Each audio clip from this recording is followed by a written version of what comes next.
It wasn't like you had no reason to suspect me. I was determined to have someone answer for what happened. Anyone.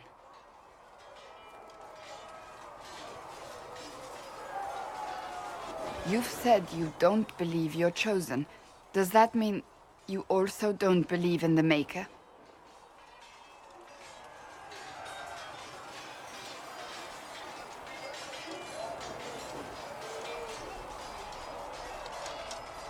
I'm Dalish. I believe in our own gods. And there's no room among your gods for one more? I suppose it doesn't matter now. I have to believe we were put on this path for a reason, even if you do not. Now it simply remains to see where it leads us. It occurs to me I don't actually know much about you. What do you want to know? I'm not sure. Where are you from?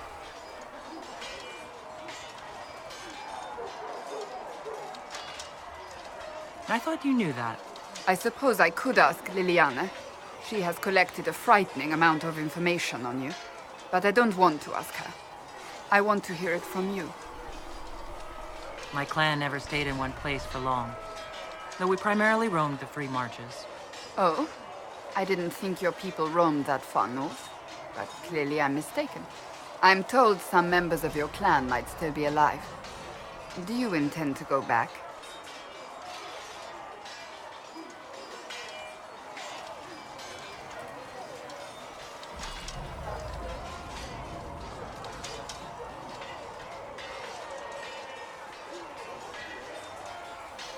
I might, once this is done.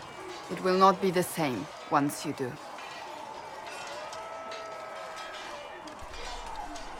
I'd like to get to know you better. You would? Is that a problem? Not entirely. I'm just curious as to your motivation.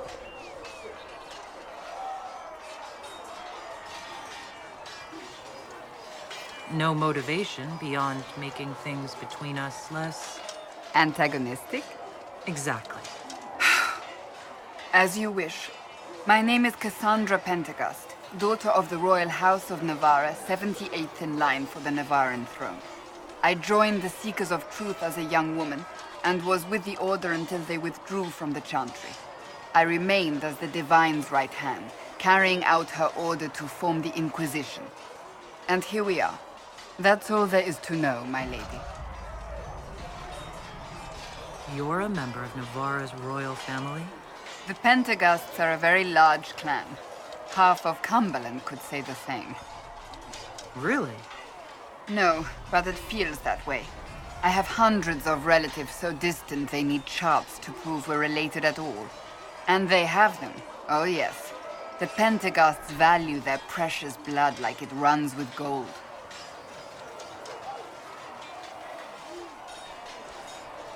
And you joined the Seekers to get away from that? It was a life worth getting away from. The Pentagasts are famed for dragon hunting, but few actually pursue the craft. Most are fat and lazy. They pay lip service to the Maker and care only for idle pleasures and past glories. My brother was all that kept me in Navarra. Once he was gone, so was I. Tell me about your brother. I would prefer not to speak of Anthony. Another time, perhaps. You don't seem to like your homeland much. My family polluted it for me. What little I saw of my homeland was through the bars of a gilded cage. My uncle treated me like a porcelain doll to be placed on a shelf and dusted only when necessary. Thus I did not see Navarra, the real Navarra, until much later. By then I realized I knew it not at all. Your uncle? What about your parents? They had the misfortune of taking the wrong side in the second attempt to overthrow King Marcus. The king executed them, but spared my brother and I since we were family, and children at the time. Thus we were raised by my uncle, a Mortalitasi who preferred the company of his corpses to the living. Your uncle was a Mortalitasi? A death mage. He still is. My countrymen do not burn the dead, they bury them in special crypts. The Mortalitasi supervise the crypts, like priests. Uncle Vestalis oversees the grand necropolis. Nevarans spend more time honoring dead relatives than they do with living ones. It is odd to be so fascinated with death and its trappings. I will never understand it. So you were the right hand to the Divine? To Divine Justinia, yes. And Divine Beatrix before her, in fact. The position is normally reserved for Templars of the Knights Divine, but my circumstances were unusual. Unusual how? You don't know the story? Thank the Maker. I will tell you if you wish, but it isn't as exciting as some drum it up to be. The short version is that I once saved the previous Divine's life. My reward was becoming her right hand. But what does a right hand do exactly? What is your hand capable of? It gives, it takes, it beckons. It makes a fist. Liliana and I extended the Divine's reach beyond the Grand Cathedral. We went where she could not. After Beatrix, I was tired of the position and wanted to return to the Seekers. But Justinia convinced me to stay. Her vision for the future gave me hope. You thought she could really change things? Justinia knew the war was coming long before it began. She tried to avert it, but the forces arrayed against her were too strong. Sometimes you have to break a bone so it can be reset. That's where the Inquisition comes in. It was to be the answer. A means to preserve as well as an agent for change. I only wish she had lived to see it.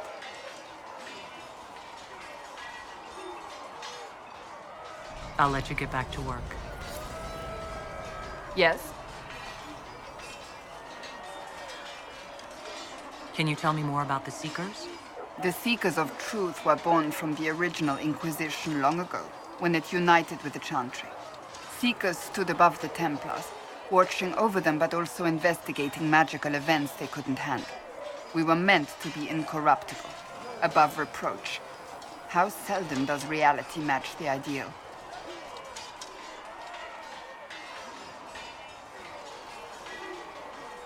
But what are Seekers exactly? Those who know anything of us think we are Templars. We do not use lyrium, however. Our abilities are different, as was our original purpose. We disciplined the Templars and were accountable only to the Divine. And not even her, truthfully.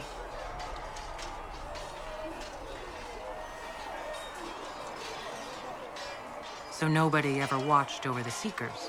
It was the Divine's duty. But she could only do so much when the truth was hidden from her. The Templars have always feared us. When a Seeker arrived at a circle, they knew trouble was afoot. That kind of power is troubling. You begin to think you are the only one who can solve the world's problems. If you don't see a problem, it doesn't exist. If someone insists it does, they are the blind ones. Do you think that kind of problem could ever be fixed? Possibly. Though the Seekers themselves would need to change. They were clearly not willing to, even though they abandoned everything they stood for to avoid it. In my heart, I believe they can still be salvaged, but not by their own hands.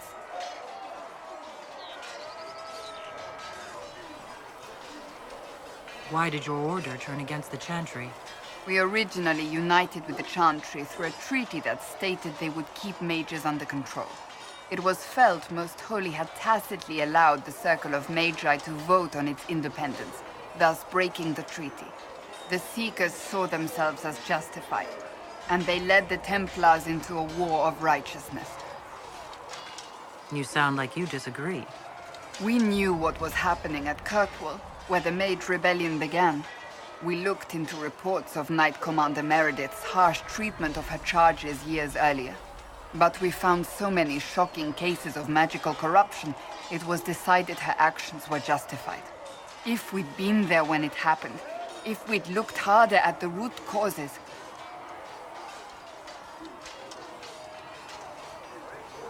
You seem to care a great deal about it.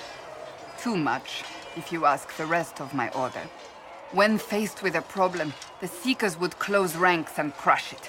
We would find an answer, but only once we felt we weren't being coerced. The moment the mages voted for independence, our response was predictable. It was difficult to watch. How does someone become a Seeker? Most Seekers begin training in their youth. I was much older, an exception due to my noble birth.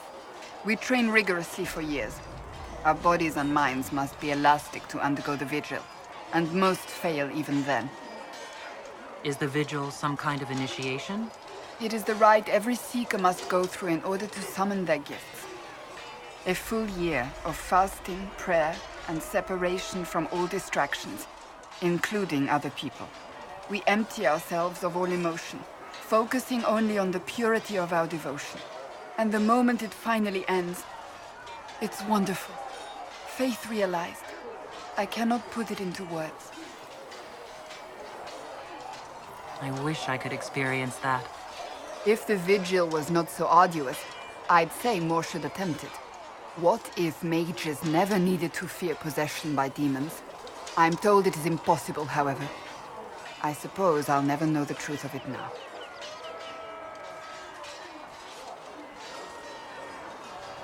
You mentioned that Seekers have different abilities than Templars. Entirely. A Templar's abilities come from lyrium and are designed to hunt mages. Ours come from ritual and many years of dedicated training. We cannot be possessed by demons and are immune to mind control. Useful considering our role. Seekers can gain other gifts, though that depends on the individual. What kind of gifts do you have? I can set the lyrium within a person's blood aflame. Both mages and Templars bend before my will. Some Seekers use it to interrogate, others simply to paralyze. Once there was a Seeker who could use it to kill. That particular gift is considered rare. I have no more questions. Greetings. May I ask you about the Chantry? It is difficult to say what becomes of the Chantry now. They have no Templars, no leadership, and no one left who is worthy of succeeding the Divine. It has fallen apart when everyone needs it the most. I ache to think what this will mean in the days to come.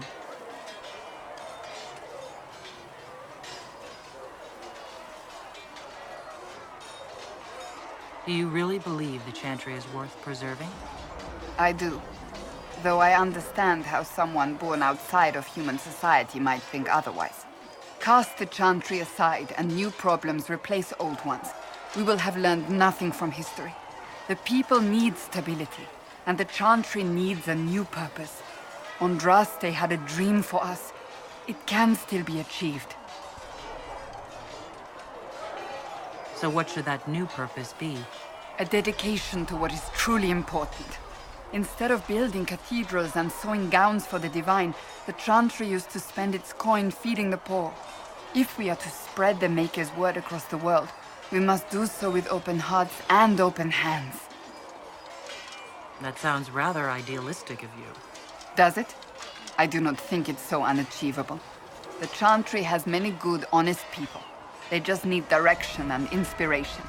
They need to be freed from centuries of adherence to tradition and ceremony. A chance for renewal is at our fingertips. It does not have to come with utter chaos. Will the Chantry replace Divine Justinia?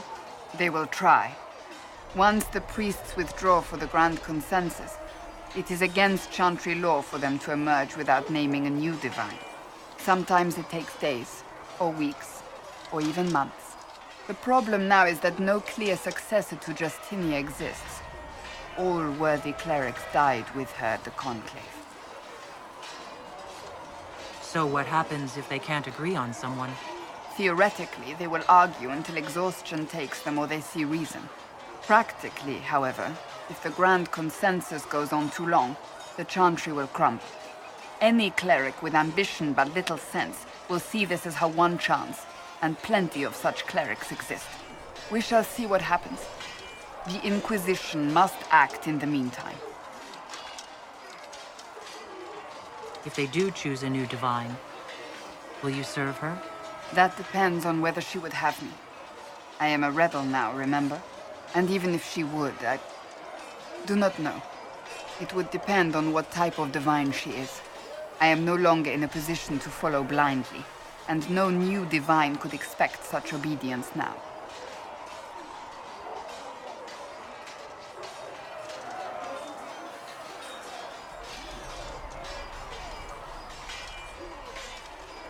I'm surprised you rebelled against the Chantry.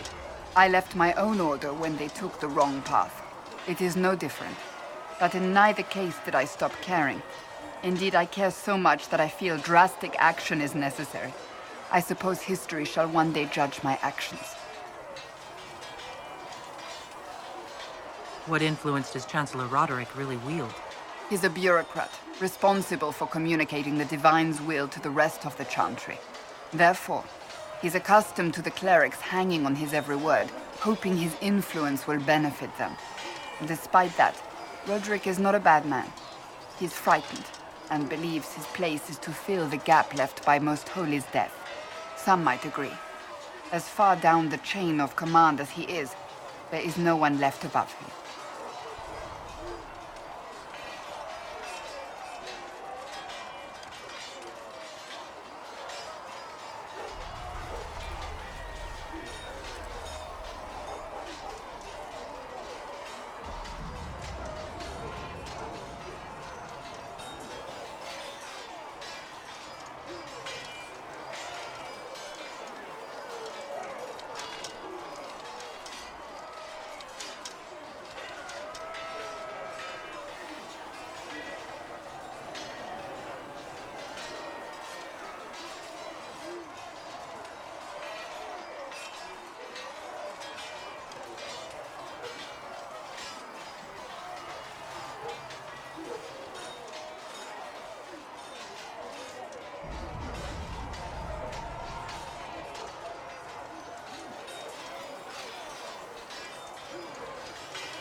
How big a problem could he be?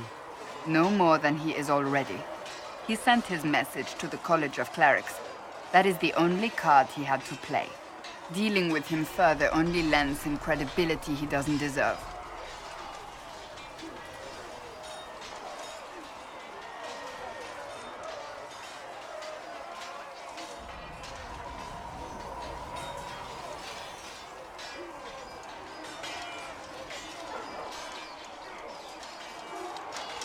Thank you. Greetings. That's enough for now. Another time, then.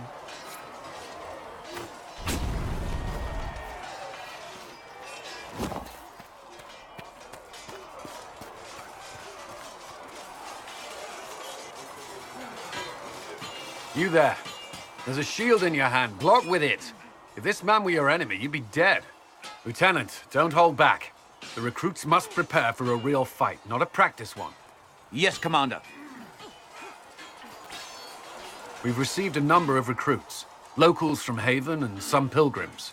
None made quite the entrance you did.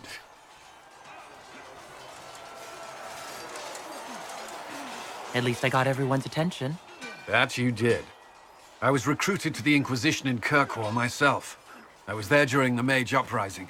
I saw firsthand the devastation it caused. Sir. Cassandra sought a solution.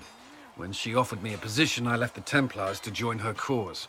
Now it seems we face something far worse.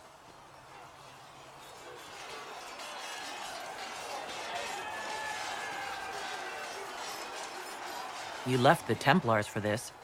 You believe the Inquisition can work? I do. The Chantry lost control of both Templars and Mages.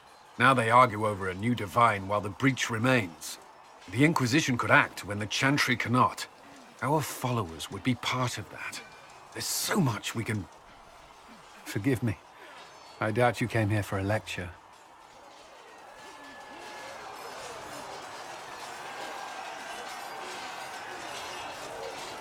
You've given this a lot of thought.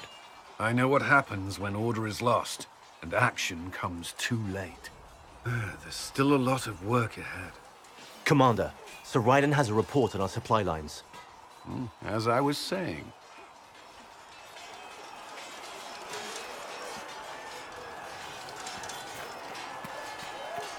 These truths the Maker has Was there something you needed?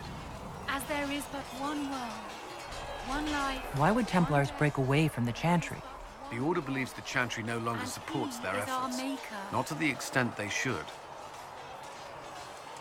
The Templars have served the Chantry for ages.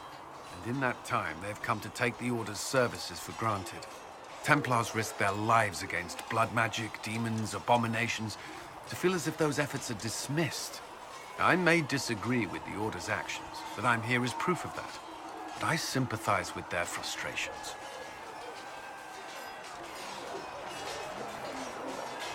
I'd like to know more about the Templars. If you need insight into what the Order is doing now, I'm afraid I can't offer more than you already know. Anything else, I will answer as best I can. What does Templar training involve? There is weapon and combat training. Even without their abilities, Templars are among the best warriors in Thedas.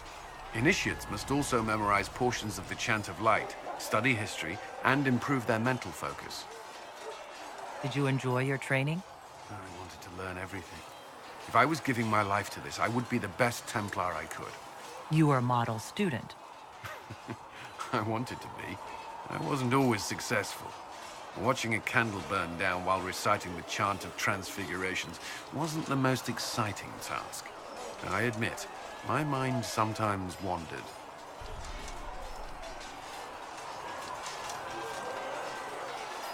Before coming here, my keeper suggested I avoid Templars. Do they do anything besides hunt mages? Templars protect against the dangers of magic. Before the Order left the Chantry, that meant serving in a circle. They were also tasked with tracking apostates or fighting demons inevitably summoned by the weak or malicious. What do you think of mages? Are they all a threat? I've seen the suffering magic can inflict. I've treated mages with distrust because of it, at times without cause. That was unworthy of me. I will try not to do so here. Not that I want mages moving through our base completely unchecked. We need safeguards in place to protect people, including mages, from possession at the least. You've lived in the Circle. What was a typical day for a Templar there? Typical. The last time I was in a circle was right before it fell apart. Nothing was typical.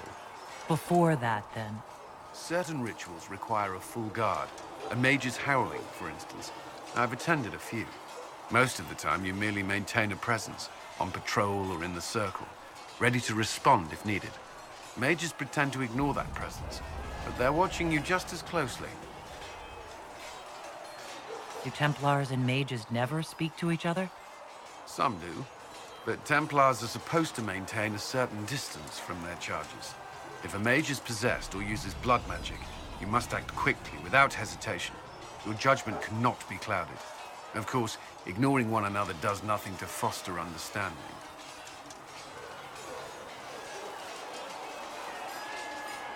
Why did you join the Order? I could think of no better calling than to protect those in need. I used to beg the Templars as our local chantry to teach me. At first, they merely humored me. I must have shown promise, or at least a willingness to learn. The Knight Captain spoke to my parents on my behalf. They agreed to send me for training. I was 13 when I left home. 13. That's still so young. I wasn't the youngest there. Some children are promised to the Order at infancy. Still, I didn't take on full responsibilities until I was 18. The Order sees you trained and educated first. What about your family? Did you miss them? Of course, but there were many my age who felt the same. We learned to look out for one another.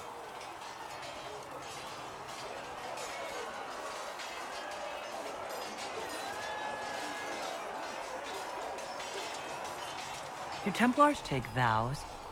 I swear to the Maker to watch all the mages, that sort of thing? There's a vigil first. You're meant to be at peace during that time, but your life is about to change. When it's over, you give yourself to a life of service. That's when you're given a filter, your first draft of lyrium and its power. As Templars, we are not to seek wealth or acknowledgement. Our lives belong to the Maker and the path we have chosen. A life of service and sacrifice. Are Templars also expected to give up physical temptations? Physical? Why... why would you... That's not expected. Templars can marry, although there are rules around it, and the Order must grant permission. Some may choose to give up more to prove their devotion, but it's not required. Have you? Me? No. I've taken no such vows. Maker's breath. Can we speak of something else? That's all I wanted to know. Thank you. Another time, then. Yes? I should get to know you better. We're working together, after all. What would you like to know? All right. Where are you from?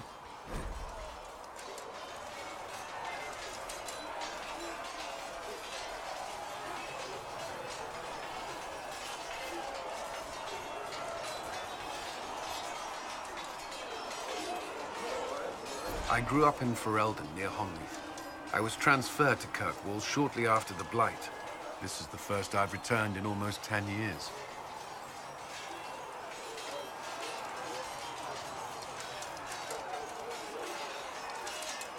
Varric's from Kirkwall. Did you two know each other? I knew he was friends with the champion of Kirkwall, but little else. We've spoken more since I joined the Inquisition, largely at Varric's insistence. Apparently, I spend too much time with a serious expression on my face, and it's bad for my health.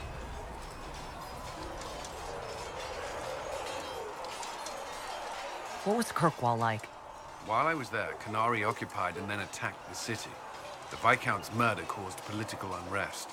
Relations between mages and Templars fell apart, an apostate blew up the Chantry, and the Knight Commander went mad. Other than that, it was fine. What happened between Kirkwall's mages and Templars? You were at the Conclave.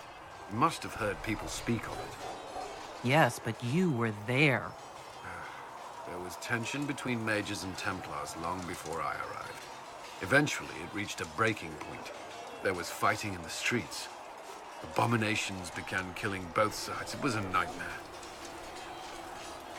What happened then? The Templars should have restored order, but Red Lyrium had driven Knight Commander Meredith mad. She threatened to kill Kirkwall's champion, turned on her own men. I'm not sure how far she would have gone. Too far. So you opposed her? I stood with the champion against her, in the end. I should have seen through Meredith sooner.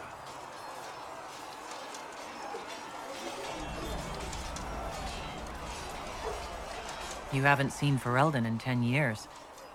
Are you glad to be back? I was not sorry to leave at the time. I did not expect to return. Now, between the Divine's murder and the breach, I've arrived to find nothing but chaos. You were in Ferelden during the Blight. Did you fight Darkspawn? No. I was stationed at Ferelden's Circle Tower. The Circle had troubles of its own.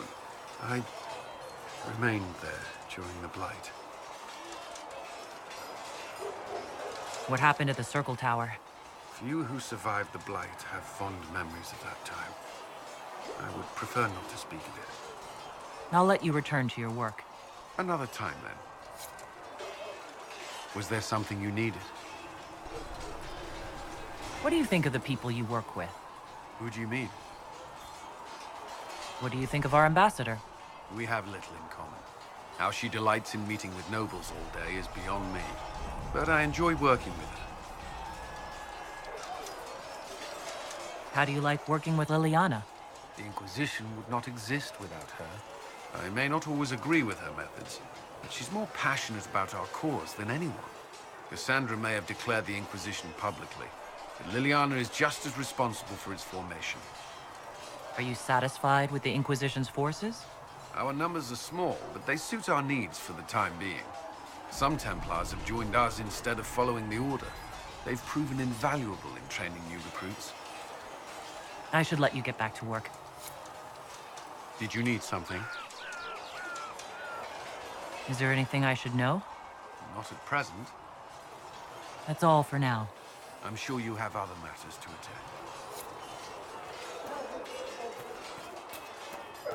See reason, Lisette. You're We the one cannot they're stay calling here. the Herald.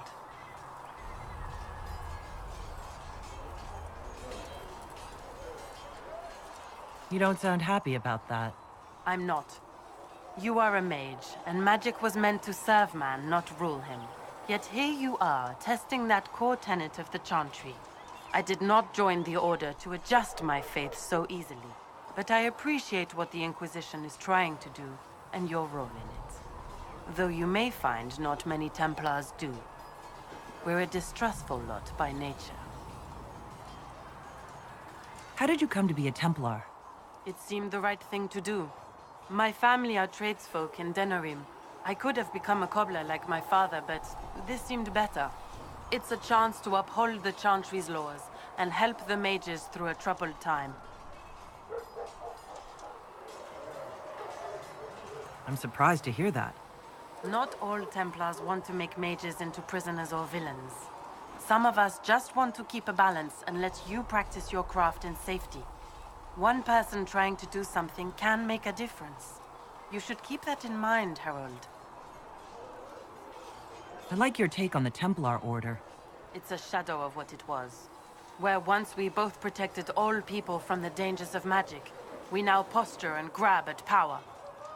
One day, I hope the circles are again sanctuaries where mages can practice their craft.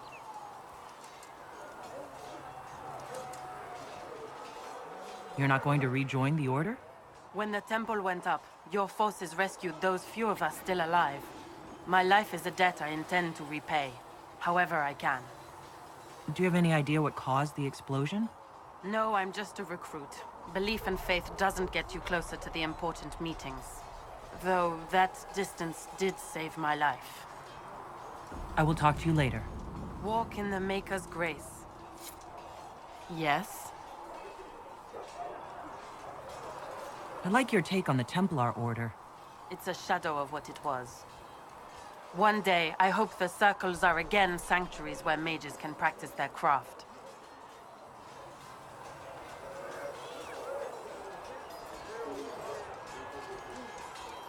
I will talk to you later.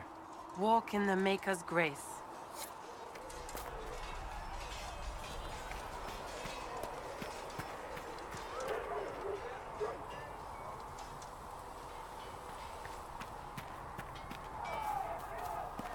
Come on, you've seen our mounts. Most of them should be pulling plows.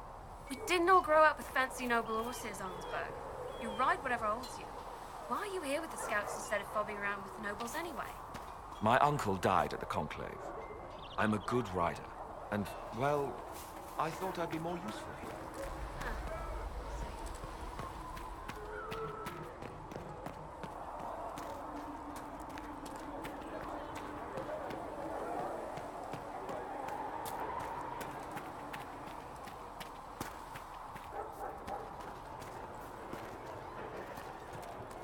Have you heard about the refugees out in the hinterlands, near Redcliffe? Hard going. The mages and the Templars put a lot of people out of their homes. At least Mother Giselle is there to help. I'd think food and clothing would help more than prayers.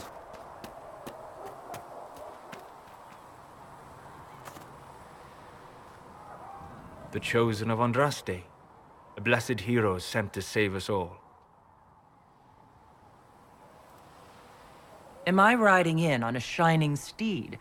I would have suggested a griffon, but sadly they're extinct.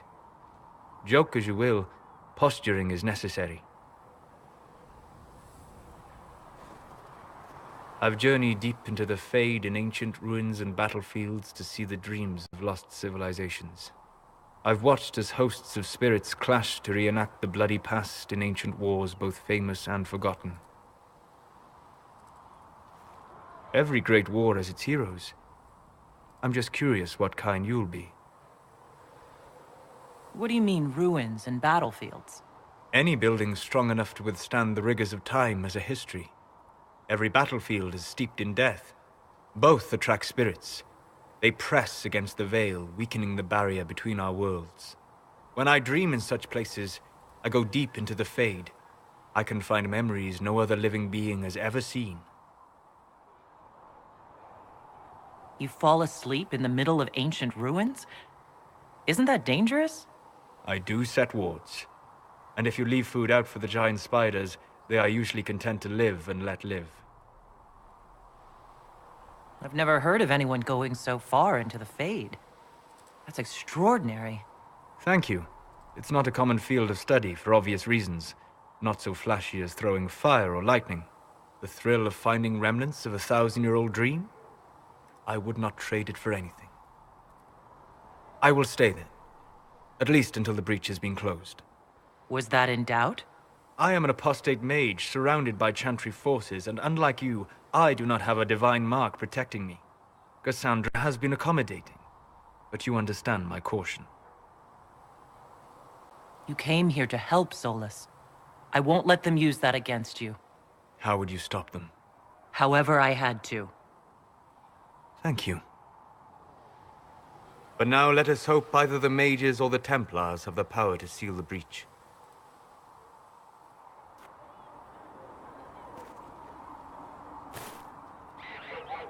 Closing the breach is our primary goal. But I hope we might also discover what was used to create it. Any artifact of such power is dangerous. The destruction of the Conclave proves that much. You don't think whatever created the explosion was destroyed in the blast? You survived, did you not? The artifact that created the breach is unlike anything seen in this age. I will not believe it destroyed until I see the shattered fragments with my own eyes. We would do well to try to recover whatever created the breach. Liliana's people have scoured the area near the blast and found nothing. Whatever the artifact was, it is no longer there. In any case, did you need me for anything? I'd be interested in hearing your opinions on elven culture. I thought you would be more interested in sharing your opinions of elven culture. You are Dalish, are you not? Yes, I am. The Dalish are the best hope for preserving the culture of our people. Our people. You use that phrase so casually. It should mean more. But the Dalish have forgotten that, among other things. Oh, but you know the truth, right? While they pass on stories, mangling details, I walk the Fade. I have seen things they have not. Irabella, Saren. If the Dalish have done you a disservice, I would make that right. What course would you set for them that is better than what they know now? You are right, of course. The fault is mine, for expecting what the Dalish could never truly accomplish. Irabalas, Dalin. If I can offer any understanding, you have but to ask.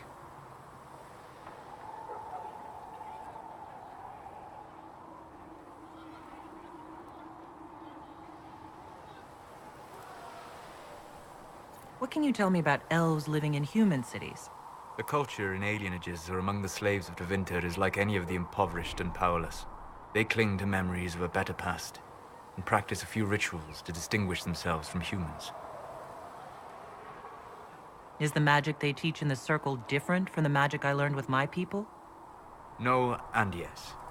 Magic is magic, just as water is water, but it can be used in different ways.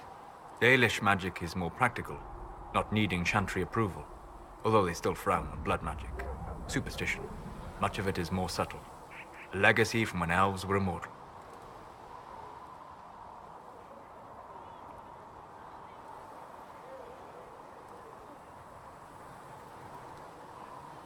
The legends of elven immortality. Did they use magic to increase their lifespan? No. It was simply part of being elven. The subtle beauty of their magic was the effect, not the cause of their nature. Some spells took years to cast. Echoes would linger for centuries, harmonizing with new magic in an unending symphony. It must have been beautiful. You said that the censure against blood magic was a superstition? I did. It's fortunate Cassandra is not within earshot. Most modern cultures forbid blood magic. Publicly, even Tevinter disapproves of it. But as I said, magic is magic. It matters only in how it is used.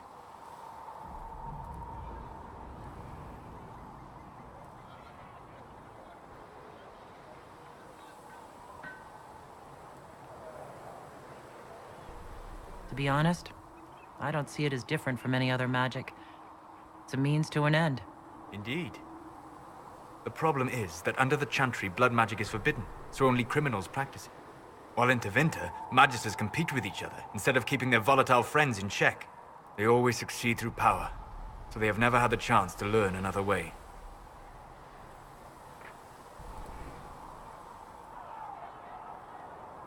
Are all Dalish elves like my clan? No. Your clan was unique in having enough interest in human affairs to send you to spy upon the Divine's meeting. As your clans have been separate for so long, they have all changed, adapting to the lands in which they live. Some are no more than bandits, others trade freely with humans, and some have disappeared entirely into the forests. I'd like to know more about the elves from before our time.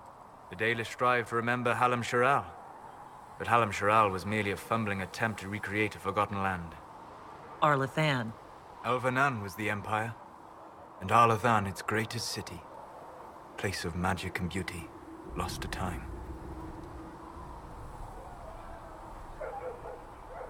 You've studied ancient elves.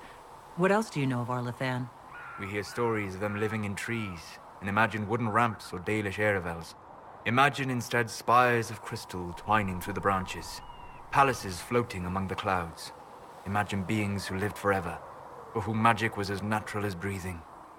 That is what was lost. We'll talk later. Goodbye. What can I do for you?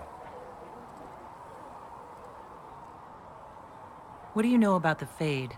A great deal from my wanderings. There are few hard facts, but I can share what I have learned.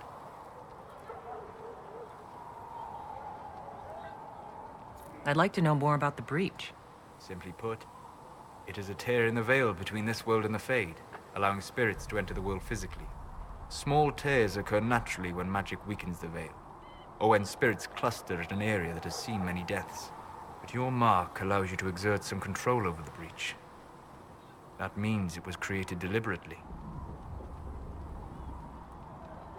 I'd like to know more about the Veil. Circle mages call it a barrier between this world and the Fade, but according to my studies in ancient elven lore, that is a vast oversimplification. Without it, imagine if spirits entered freely. The Fade was not a place one went, but a state of nature like the wind. It sounds like it would be wonderful. And dangerous. But yes, a world where imagination defines reality, where spirits are as common as trees or grass. Instead, spirits are strange and fearful, and the Fade is a terrifying world touched only by mages and dreamers. I am glad that I'm not alone in seeing the beauty of such a world, along with the obvious peril. I'd like to know more about demons. Your Dalish say the demons hate the natural world and seek to bring their chaos and destruction to the living. But such simplistic labels misconstrue their motivations, and in so doing, do all a great disservice. Spirits wish to join the living, and a demon is that wish gone wrong. Is there a way to coexist? To live with them, if not in peace, at least without such active confrontation? Not in the world we know today.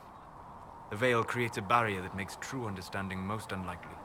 But the question is a good one, and it matters that you thought to ask. We'll talk later. Goodbye. Greetings. I'd like to know more about you, Solus. Why? You're an apostate, yet you risked your freedom to help the Inquisition. Not the wisest course of action when framed that way. I appreciate the work you're doing, Solus. I just wanted to know more about you. I am sorry. With so much fear in the air. What would you know of me? What made you start studying the Fade? I grew up in a village to the north. There was little to interest a young man, especially one gifted with magic. But as I slept, spirits of the Fade showed me glimpses of wonders I had never imagined. I treasured my dreams. Being awake, out of the Fade, became troublesome. Did spirits try to tempt you? No more than a brightly colored fruit is deliberately tempting you to eat it. I learned how to defend myself from more aggressive spirits, and how to interact safely with the rest. I learned how to control my dreams with full consciousness. There was so much I wanted to explore. I gather you didn't spend your entire life dreaming. No. Eventually, I was unable to find new areas in the Fade. Why? 2 reasons. First, the Fade reflects the world around it. Unless I traveled, I would never find anything new. Second, the Fade reflects and is limited by our imaginations. To find interesting areas, one must be interesting. Is this why you joined the Inquisition? I joined the Inquisition because we were all in terrible danger. If our enemies destroyed the world, I would have nowhere to lay my head while dreaming of the Fade. I wish you luck. Thank you. In truth, I've enjoyed experiencing more of life to find more of the Fade. How so? You train your will to control magic and withstand possession. Your indomitable focus is an enjoyable side benefit. You have chosen a path whose steps you do not dislike because it leads to a destination you enjoy. As have I.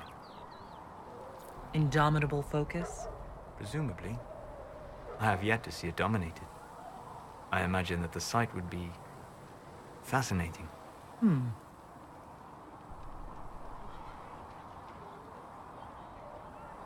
You said you'd traveled to many different places.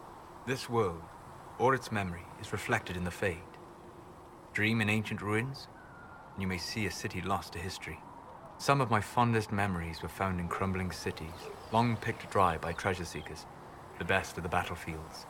Spirits press so tightly on the veil that you can slip across with but a thought. Any place in particular? I dreamt at Ostagar. I witnessed the brutality of the Darkspawn and the valor of the Ferelden warriors. I saw Alistair and the hero Ferelden light the signal fire, and Logain's infamous betrayal of Kaelin's forces. I've heard the stories. It would be interesting to hear what it was really like. That's just it. In the Fade, I see reflections created by spirits who react to the emotions of the warriors. One moment, I see heroic wardens lighting the fire, and a power-mad villain sneering as he lets King Kaelin fall. The next, I see an army overwhelmed and a veteran commander refusing to let more soldiers die in a lost cause. And you can't tell which is real? It is the Fade. They are all real. Have you always traveled and studied alone? Not at all. I have built many lasting friendships. Spirits of wisdom, possessed of ancient knowledge, happy to share what they had seen. Spirits of purpose helped me search. Even wisps, curious and playful, would point out treasures I might have missed. I don't know of any spirits by those names. They rarely seek this world. When they do, their natures do not often survive exposure to the people they encounter. Wisdom and purpose are too easily twisted to pride and desire. You're saying that you became friends with pride and desire demons? They were not demons for me. Meaning? The Fade reflects the minds of the living. If you expect a spirit of wisdom to be a pride demon, it will adapt. And if your mind is free of corrupting influences, if you understand the nature of the spirit, they can be fast friends. I'm impressed that you could become friends with spirits.